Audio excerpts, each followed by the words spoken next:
जय श्री राधा माधव सद्गुरुदेव भगवान की जय हो। पूज्य श्री भाई जी की पुस्तक से आज भाई जी कह रहे हैं, अपने प्रियतम भगवान के नाम कीर्तन में प्रेमावेश के कारण इस प्रकार निर्लज्ज होकर नाच उठना चाहिए, परंतु उसमें कहीं भी दिखावट या वेश्याशक्ति नहीं होनी चाहिए। भगवान का नाम हमें आनंद नहीं देता, इसका कारण यही है कि वह हमें प्रिय नहीं है। और नाम प्रिय इसलिए नहीं है कि हमारा भगवान में प्रेम नहीं है। भगवान में प्रेम होता तो नाम जब प्यारा लगता। प्यारे की प्रत्येक चीज प्यारी होती है, कहीं कहीं तो उससे बढ़कर प्यारी होती है। लौकिक संबंध में भी हम देखते हैं कि जब किन्हीं लड़के लड़की का संबंध हो जाता है, तब घर में किसी से एक दूसरे का नाम सुनकर या उनके विषय में कोई बात सुनकर वे अपने हृदय में एक प्रकार की गुदगुदी सी अनुभव करने लगते हैं। प्यारे का वस्त्र, प्यारे का भोजन, यहाँ तक कि प्यारे की फटी जूती भी प्यारी होती है।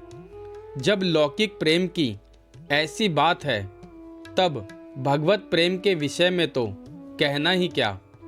श्रृंगवेरपुर में भरत जी भगवान के शयन के स्थान में उनके अंग से स्पर्शित कुछ साथरी को देखकर प्रेमानंद में मगन हो गए थे। अक्रूर जी भगवान के चरण चिन्हों को देखकर तन मन की सुधि भूल गए थे। आज भी जब हम ब्रज भूमि को देखते हैं, तब स्वतः ही हमें भगवान श्री कृष्ण की स्मृति हो जाती है और उसमें एक अनोखा आनंद मिलता है। प्रेम और आनंद का अद्भुत संबंध है। जहाँ प्रेम है वहीं आनंद है। इसी से गोपियों के प्रेम का महत्व है। भगवान श्री कृष्ण और श्रीमती राधा रानी इसी प्रेम और आनंद के मूर्तिमान रूप हैं। भगवान का जो आनंद स्वरूप है वही श्रीमती राधा हैं। राधा रानी के प्रेमास्पद भगवान हैं और भगवान की प्रेमास्पदा श्री राधा हैं। प्रेम का स्वभाव है तत्सुखे सुखित्वम। प्रेमास्पद के सुख में सुखी होना, यही काम और प्रेम का अंतर है। काम में अपने सुख की इच्छा है और प्रेम में प्रियतम के सुख की।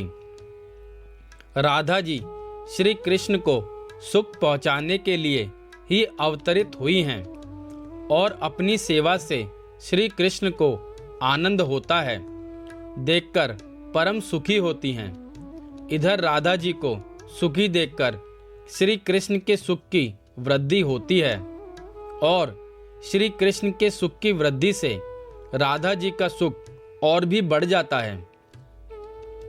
इस प्रकार एक दूसरे के आनंद से दोनों का आनंद उत्तरोत्तर बढ़ता रहता है। यह उत्तरोत्तर बढ़ने वाला आनंद ही भगवान का नित्य रास है। प्रेम में यही तो विलक्षणता है, इसमें कहीं अल्म नहीं होता। प्रेम का स्वरूप ही प्रतिक्षण वर्धमानम है।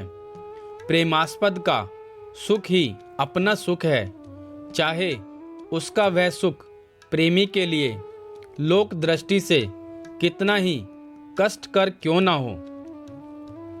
प्रेमी चातक की भावना है।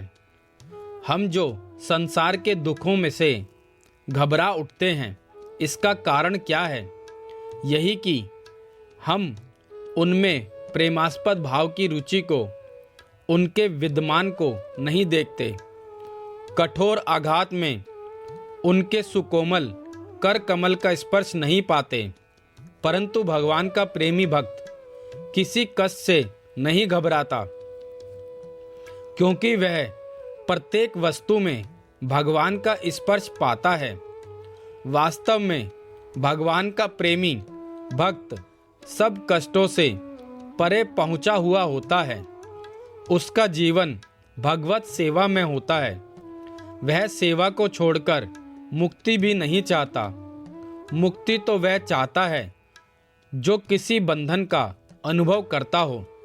भगवत प्रेम का बंधन तो सारे बंधनों के छूट जाने पर होता है, और इस प्रेम बंधन से भक्त कभी मुक्त होना चाहता नहीं।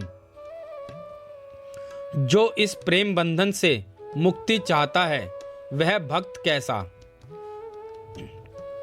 इसी से कहा गया है, अर्थात भक्तजन देने पर भी मेरी सेवा को छोड़कर मुक्ति आदि को स्वीकार नहीं करते। इस प्रेम साधना के संबंध में गीता के 2 श्लोक बड़े महत्व के हैं।